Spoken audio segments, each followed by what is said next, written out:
What's up, Dream Chasers? It's Jacey, and today we're gonna draw a Spidersona. If you've been thinking about drawing a Spidersona and you haven't yet, please treat yourself. This was so fun to do.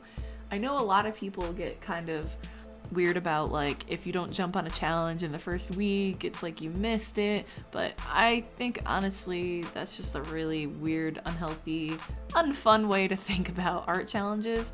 I see that a lot where people are like, oh, I'm kind of late to this, and it's like, I just heard of it yesterday, so holy crap, how? And I know this movie came out, I don't know, however long ago, month or two at this point. But I think that, I just think in art challenges in general, it's never too late to just draw something fun and enjoy yourself. So this is your sign, if you've been thinking about it, to do it. And it's your sign to go see that movie if you haven't seen it. Into the Spider-Verse was so good. It was so good. I really enjoyed it a lot, and I love how much art came out of it.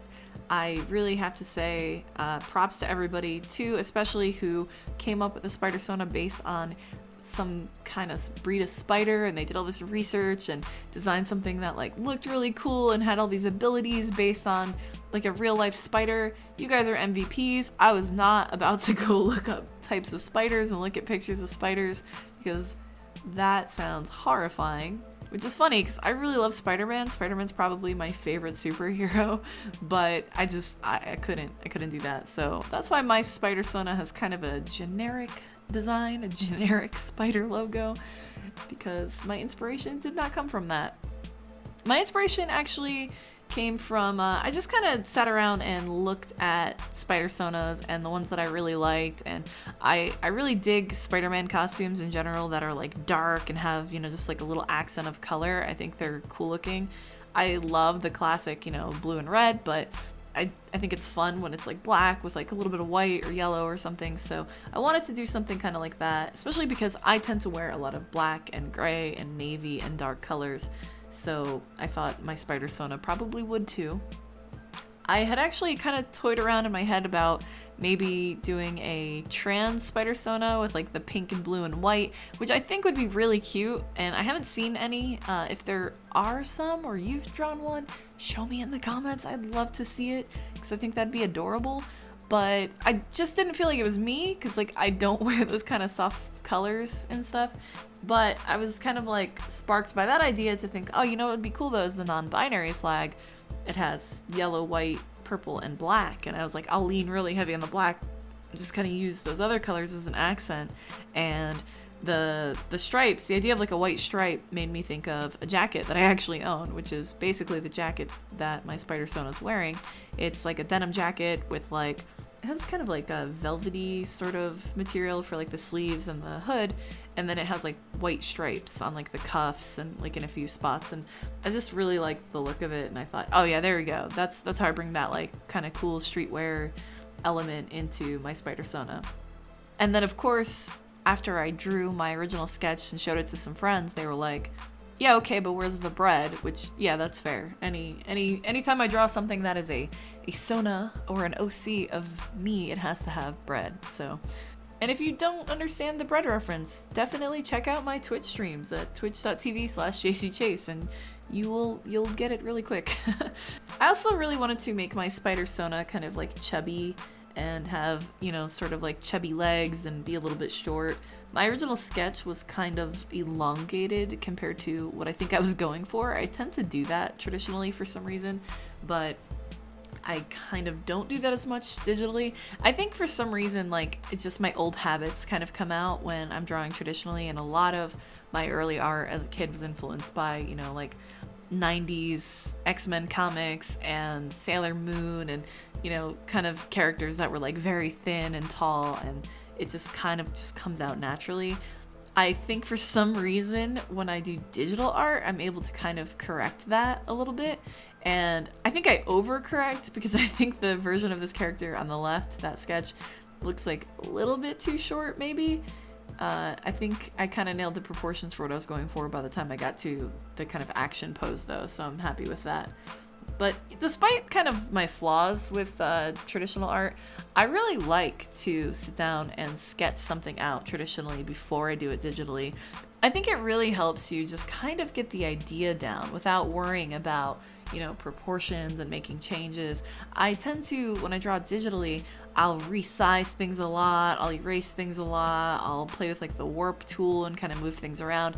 And that's really helpful if you're trying to get, you know, a pose right or the anatomy right. But when you're just trying to get a concept on paper out of your head, it can kind of slow you down and kind of hinder that process. So I discovered kind of recently that sketching an idea, and especially a character traditionally first, just lets you get everything out of your head, and then you can go back and redraw it and redefine it and, you know, make changes. And gosh, I really feel like I need to spend some time learning how to draw boots and shoes. I think especially in the superhero costume context, because I kind of learned how to draw superheroes when I was very young. So I kind of draw these like sort of like onesie booty kind of feet, and I never really got past that habit. And that's just one of those things that I need to actually like do some studies and learn how to draw boots better, and, you know, look at some other artwork and see how other artists handle that kind of challenge. And I think it'll really up my game. I think a lot of those old habits that you run into, if you never revisit the way you draw something, you won't really improve it. And it really takes conscious effort to, you know, change the way that you draw something and improve. I think that drawing a lot is a good way to improve your art, but I also think that relearning how to draw things is important. I think we fall into habits and they kind of keep us from growing sometimes. So it's something I'm trying to pay attention more when I draw. Is, you know, am I challenging myself? Am I thinking about a way to draw this differently than I've been drawing it for the past decade, you know? And feet is one of those things that it's time. I gotta spend some time on some boots and shoes and all that stuff. I think clothing in general is something that I kind of struggle with. I've actually been kind of playing around though with the idea of putting less information in clothing, and it kind of works. Like, I think a jacket like this in the past, I would have spent a ridiculous amount of time trying to figure out every fold in the arms and the sleeves, and I think it was just kind of fun to go simple for this because it's kind of design heavy that way, and I'm not really getting bogged down with those details.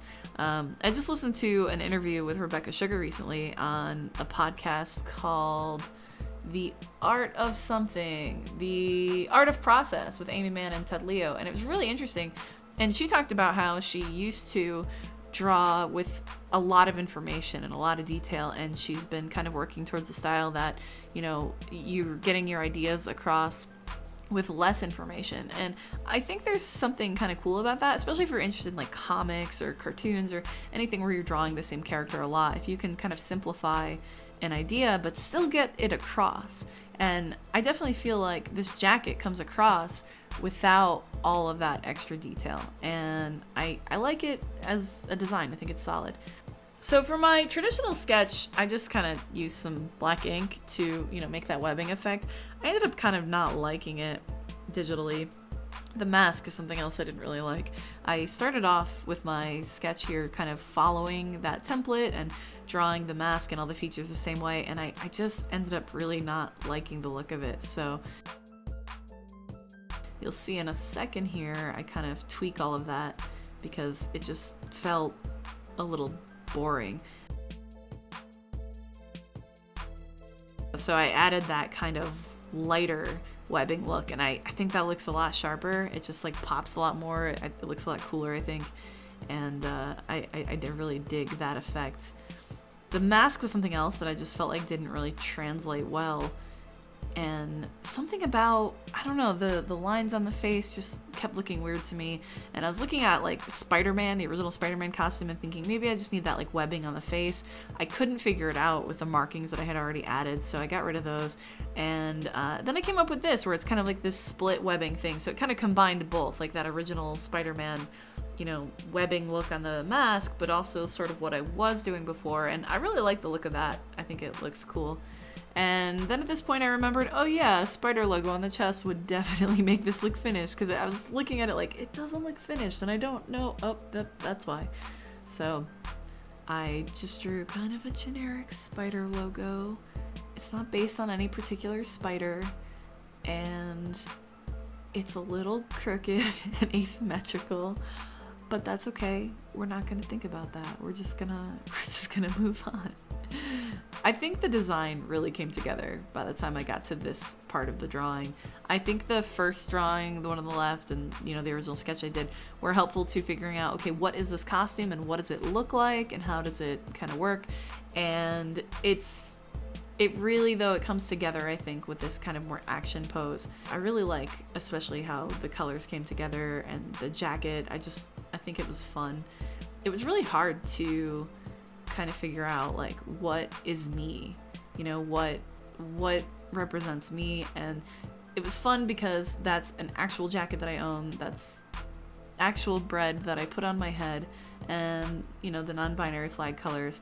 And I think it's kind of cool because it's sort of a nod to things that are about me, but it also feels, I don't think it feels like really gimmicky. I was kind of scared that going off of like, a pride flag kind of a thing would feel gimmicky, and I don't think it does. I think if at first glance you would look at this and just think, oh, that's a cool Spidersona. Why do they have a baguette in their head? But I think if you know what the non-binary flag is and me, then it makes a lot of sense. I really enjoyed this challenge a lot. I had a lot of fun with it. I was kind of surprised. I wasn't sure I was going to come up with a Spidersona this cool. I think it's actually pretty cool. And I really recommend doing this challenge, even if you're watching this 5 years in the future and no one's talking about Spidersonas anymore, but you're like, I never jumped on that train. I want to make a Spidersona. Do it. Live your best life. Chase your dreams. And if you want to show off your Spidersona, join the Dream Chaser Discord server and post it in our art share channel. I would love to see your work and get to know you more. So check that out. There's a link in the description, and I'll see you around. All right, that's it for me. Thank you so much for watching. Until next time, chase your Spidersona dreams. This video is brought to you by my wonderful patrons. Thank you all so much for helping me chase my dreams.